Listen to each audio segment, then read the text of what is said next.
Hey guys, welcome back to Top of the Chops. This week we've got another vintage episode and we're going all the way back to 2003 when Blu Cantrell and Sean Paul were #1 with their track Breathe.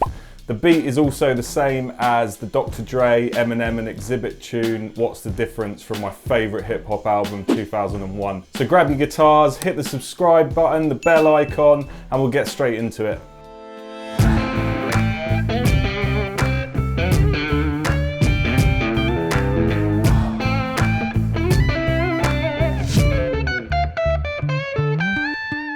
Okay, so we're going to look at two parts of this instrumental. You could split it into three though, and I'll show you why. So it's quite quick. I'm jumping from down here, 7th fret on the low E string, all the way up to a chord triad on the 21st fret? Yeah, 21st fret. So basically that's our bass line and the string stabs as well. So we've got the... and then we go all the way up to here. Okay, so as we usually do on Top of the Chops, I'm going to loop a percussion sort of groove, then I'm going to put the bass line on, and then I'm going to put the lead part on. Well, I haven't told you there is a lead part yet, but there is. Yeah, and I just kind of link those two together, the bass line and the chords, because it feels quite cool to do. But if it's a bit too quick for you, you can always just lay down the bass line first. So you've got...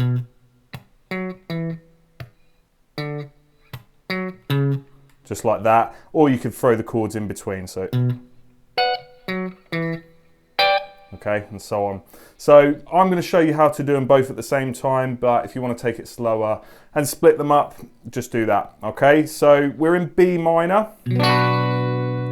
That's the key of the main song, and that's what our first chord is, and it's what our first bass note is. So we hit the B on the 7th fret of the low E string. And I'm using fingers for this whole thing, just so I can really get that kind of strings pizzicato sort of sound that you hear on the record. So yeah, I'll jump up to the minor triad. So I'm starting on the 21st fret and then 19 and 19 on the G and the B string. The 21st fret, you're doing that on the D string. So we've got like a B minor triad up high. So we're going just on beats 1 and 2. And then after that, we go 9th fret to 7th fret on the A string. So you've got... and that 7 is just coming in time for the next beat. So 1, 2, and 3.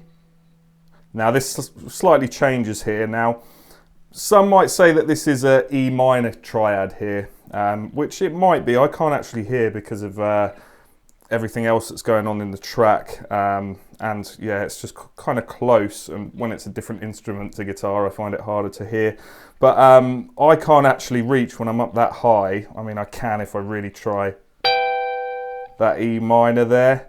So all I'm doing is changing what I was doing before, so the B minor, and then putting my middle finger down on the B string, which is the 20th fret, which is kind of the top end of a G major chord. You know, if we were doing the C shape there, then up an octave. But it sounds really, really good. So if you hear... okay, then we jump down to D, 5th fret on the A string. And then we're going to go back to our B minor triad, so the same as the first chord. Now we're just going to change one of the notes. Actually, that one stays the same, the 9 on the A string. Instead of going 9, 7 on the A string, you're going to go 9, 9 on the low E string. And then this is where the chord changes.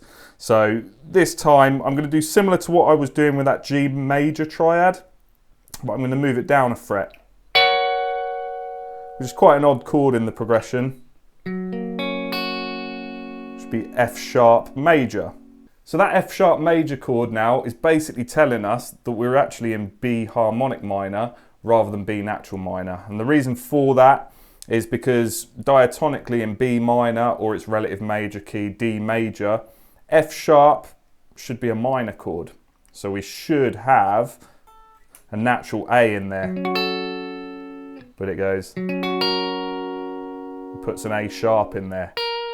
And that leads really nicely into our B chromatically to the minor, okay? So yeah, that extra note in there, the A sharp, is the major 7 in a B minor scale, B harmonic minor scale. Okay, so yeah, you just kind of got to watch out for that note if you're improvising. I've already pre-recorded some improv over the top of that chord progression, but I have a feeling I did it all in B natural minor, which is fine, you know, it's going to work, but just make sure over that note, if you're going to hit an A, it should be an A sharp.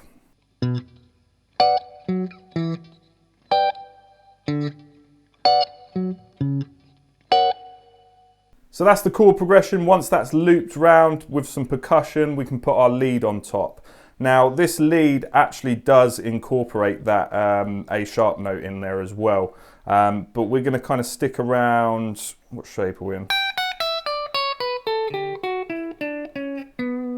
Shape 3 of the B natural minor scale, so 14th fret on the A string, little finger. And we're going to actually start up high, so we go 14th fret on the E string with your 3rd finger, and I slide into it. It's actually played on like a synth line, so you get some nice bends into those notes. Then it goes to the B on the B string, 12th fret, and then 15 on the high E string. Same again, but then we go to high E, and I'd change to my 3rd finger here, 12th fret on the E string. Down to 9 on the E string, and then we're going to run down 11, 11 on the B and the G string. So there's our A sharp. And because it's on that last chord, it fits really nicely.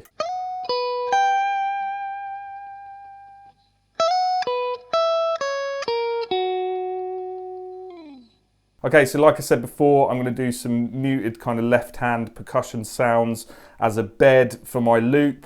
Then I'm going to put the chords and the bass line together over the top, and then I'm going to put my lead on top and then do a little bit of improvising. You might even hear some of the vocal melodies from the song on the improv as well. So if you want to try those out for yourself, make sure to have a look at that last video. Okay, cool. So have some fun with this one and try out some of your own ideas on top.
Thanks guys, see you again next week for another Top of the Chops.